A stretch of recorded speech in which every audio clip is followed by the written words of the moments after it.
All right, Pam and Tom, we had an opportunity to take a test drive in the new vehicle. What'd you think of it? Loved it. Great. I love Isn't it. it nice? Yeah. Good. Well, my job now is to kind of guide you through some of the options in acquiring a new vehicle. Okay. And we're going to do that by going through what we call the Vehicle Investment Election Worksheet, known as the VIEW. And again, this is just kind of a guide so I can understand better what your situation is, and we can kind of find the right thing that meets your needs. All right. Sound all right? Mm-hmm. Now, I just wanted to find out how you wanted to title that vehicle today. I'll probably put it in both of our names. Okay. So is it Tom or Thomas? Tom's fine. Pam or Pamela? Pam. Okay. Last name Getty, right? G-E-T-T-Y. Fantastic. And I'm your sales consultant, Jeff. And before we get started, I just want to ask you one question and make sure that we've located the vehicle that best suits all of your needs. And we loved it. Yeah, I think that's the one. Okay, color's great, everything's fine with it? Mm-hmm. Is there any additional equipment you'd like to add to the vehicle at this point?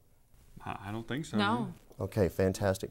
I wanted you to know that part of my job here is to make sure my customers understand all the different ways to acquire a vehicle from our dealership. In fact, there are 3 ways. Number 1, you can finance the vehicle with us. Secondly, you could lease it. Or third, you could pay cash.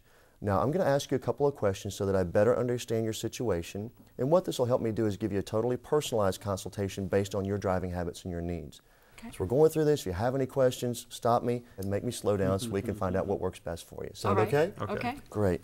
Now, we were talking a little bit earlier about how often you normally trade cars, and you said, I think, 4 to 5 years? Yeah.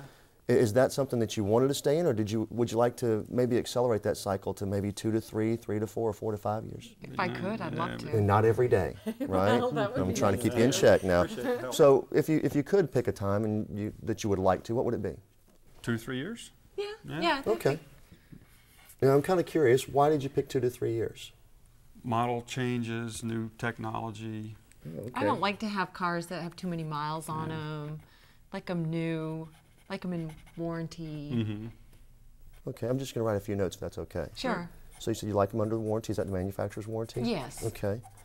And you just like them new? What else? I just do whatever she wants. Good man. You'll go far. Well, some of these things kind of lead to the next questions I'm going to ask. And the next question is, how important is it to you to avoid the expense and inconvenience associated with unexpected repairs? And if you had to rate that on a scale of 1 to 5, 5 being the tops, where would you put that? Pretty high. Probably a 5. Yeah. Yeah. That's a pretty high rating. I'm curious, why did you say 5? You had a repair before? Yeah, we did. We had an air conditioner go out one time, and it was very expensive. Middle of the summer. Oh, that's not fun. No. Tell me some more about that. And do you remember what it cost? Or It was roughly what, $1,400? Something like that. Yeah, it was. It's right several. at back to school, and we had to put it on a credit card. It was just it was a real mess. Yeah, it was tough. I understand. Okay, I'll just make note of that. Now, Tom, you mentioned one of the things about technology. And we know that things change every couple of years. Manufacturers change the styling. We have hybrids coming out. New things happen. So it sounds like you want to be in a position to be able to trade cars every couple of years if there's a new styling or technology change. Is that accurate? That would be That'd be nice. nice. Okay, and that kind of leads me to my next question. How important would it be for you guys to be able to trade vehicles and not worry about how styling or technology changes affect the value of that vehicle? That'd be, in a perfect world, that'd be great. Certainly. Scale of 1 to 5, where would you put it? 5 being the best? 5 the tops. 5 probably. Have you had a situation before where you've experienced negative equity in that type of environment? Did you have one a couple of years back? Well, I had that sedan that when we had turned it in, they now had navigation or Right. DVDs or something, and I didn't have that. And they said because I didn't have it, it was worth like Worth a little less? absolutely. I understand. Now, one of the things you've probably done in the last couple of months is thought about this car purchase. How long have you been in the market? About 2 months right now. Okay, and so you kind of planned for it a little bit. We did. Have you ever thought about taking a little time now today and planning for your next vehicle purchase? That'd be ideal if Yeah, we well, could, sure, but yeah. hard to do. Well, one of the things I'll do is show you some options that might allow you to do that. So would it be important to maybe plan for down the road a little bit to you? Well, sure. And scale of 1 to 5, where would you list that one? What do you think? 3, 4. 3 or 4, yeah? Okay. Now, this is kind of the Captain Obvious question of the day. Would you like to conserve some cash? Yeah. And what I mean by that is putting you in the right financial position where down the road we don't have to worry with negative equity, and you can make sure that you're in the right position to trade cars when you're ready to go. Yeah, that'd be great. Scale of 1 to 5, 11? Yeah, absolutely. pretty much. Okay. Now, the last question I have for you, how would you like to be able to plan your depreciation on your vehicle in accordance with the way you drive it? What's that mean? Well, let me explain it to you this way. When my customers leave the lot, there's typically a value on the vehicle. And what happens over a period of time is that value is going to decrease. And they also usually have a payoff. And hopefully over time, if we're paying down on that, it decreases as well. Unfortunately, it doesn't decrease as fast as the depreciation does typically. Now, you mentioned you're driving about 18 to 20,000 miles per year. Do you see that staying the same? Probably. Yeah. Okay. And what will happen is that value is probably going to decrease a little bit further. So in 2 to 3 years, if you decide to trade a car, you're going to end up with this area in here between the lower value and a little bit higher payoff that we call negative equity. So what we would like to do is offer you an option that would allow you to manage that better, where the value decreases more evenly with the payoff. So your situation, wanting to trade cars every 2 to 3 years, how important would that be to you on a scale of 1 to 5? Extremely. That'd be a 5 for sure. Okay.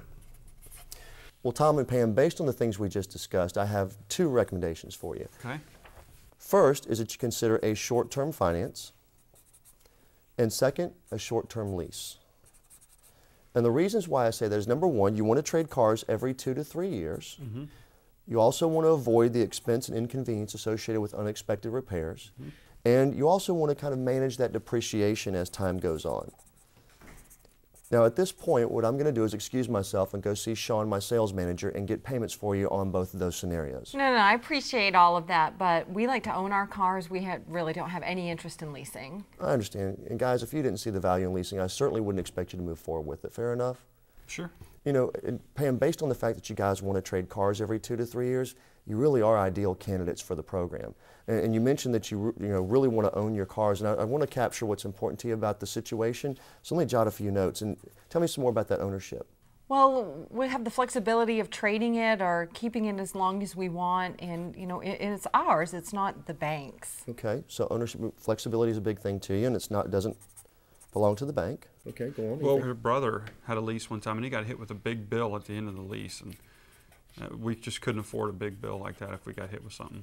I understand. Are you familiar with what was surrounding that big bill at the end? Not really. We just know he was complaining a lot about it. Very unhappy. Huge bill. Understand. What other concerns might you have? There's mileage issues. Yeah, I mean, we were driving 18 to 20,000 miles a year. Okay. Anything else come to mind? No. No. I think Okay. Well, let's make sure I've got it straight then. Okay. The reason why primarily you're not interested in a lease contract is, number one, you want to own your car, you want to be flexible, and you don't want the bank to own it. Right. You also said that your brother had a lease, and there were some issues at the end where he had a big bill, and you just don't want to be in the same type of position, right? Right. And additionally, you're concerned about mileage, and I assume that you've heard that leases typically are 15,000 miles, maybe down to 12,000, and that might be a concern based on your driving habits. Is that accurate? Yes. Right. Great. Did I miss anything there? No. Well, let's chat about that for a moment. One of the things I wanted to share with you is a diagram that might help explain your situation, financing versus leasing. And I'm going to label these columns. Number one, this will be lease, and this will be a retail finance. Now, let's take a look at your car. Let's say that 3 years down the road, maybe, the car that you're driving today or you're purchasing today will be worth $15,000. Don't know what it's going to be. We'll just use it as a hypothetical number. Okay. Now, you're financing the vehicle today. Let's say that 3 years from now it's worth $15,000 and your payoff is $13,000. Now, if you had financed that vehicle or leased it, it wouldn't matter. We still would have either a payoff or a residual. But in this case, your market value is higher than what you owe on it. So do you think that would be a pretty good position for you? Oh, sure. Yeah, in fact, you're in a $2,000 equity position. So if you had done a retail installment contract on that, do you think you're in a winning position or losing position? Winning. Yes, you are in a winning position. Now on a lease, any idea what kind of position you're in here? I would say we're still in a win. Absolutely. You're in a winning position, and you do have some options, Pam. You were talking about some of that flexibility. A couple of the options you could exercise is, number one, you could trade that vehicle for your next vehicle. Secondly, you could sell it to maybe a neighbor or a friend and realize some profit out of it. And number three, if your market value is running ahead of your residual, you may want to keep the vehicle. One of the best used vehicles you might own is the one that you've been driving for the last couple of years. Right. So those are some of the flexible options that you have with the lease program that we have to offer. Now I want to kind of reverse the scenario for you a little bit. What happens if the market goes south on this vehicle and it's worth $10,000 at the end of 3 years? You know, unfortunately, there's a lot of things in the market that we can't control, like the economy. You might have an accident, which would devalue the car, but some things could happen and change the value. Now, if you still owed $13,000, you would be in a negative $3,000 equity position. Right. Now, if you'd done a retail finance, what do you think? Winning or losing position? That's not good. No, we lose probably. You'd be in a losing position. If you decided to trade that car or sell it, you would have to make up that $3,000. Right. Now, on the lease side, the good news is you're in a winning position. And there's a couple of reasons why. Number one of the options you can exercise is you could simply walk away from it. Provided the vehicle is within the right mileage frame and the right condition, you could just simply turn it in with no further financial obligation. One other option that you have, if you don't want to be in a position to make that decision at that time, we can extend the lease for you for up to 6 months, 2 different times. So you have up to 12 months worth of extension. You don't have to keep it the entire 12 months, but you do have some flexibility as to when that contract ends. So we could tailor that to meet your specific needs. So you do have an extension option. Now, one of the great things about mileage is that we can tailor these lease contracts exactly to your driving habits. And I'll fill that in up front so you don't have to worry about it later down the road. So you think it'd make more sense to take care of the mileage and the depreciation up front in your monthly payment, or to pay possibly $3,000 more at the end of a contract during a... Let's take care of it. Take it now. Sure. Okay. Why don't I do this? Let me go ahead with your permission and get payments on both scenarios, and let's see how they work out for you. Okay. That Okay. sounds good. Sound okay? Yeah. I'll be right back. All right.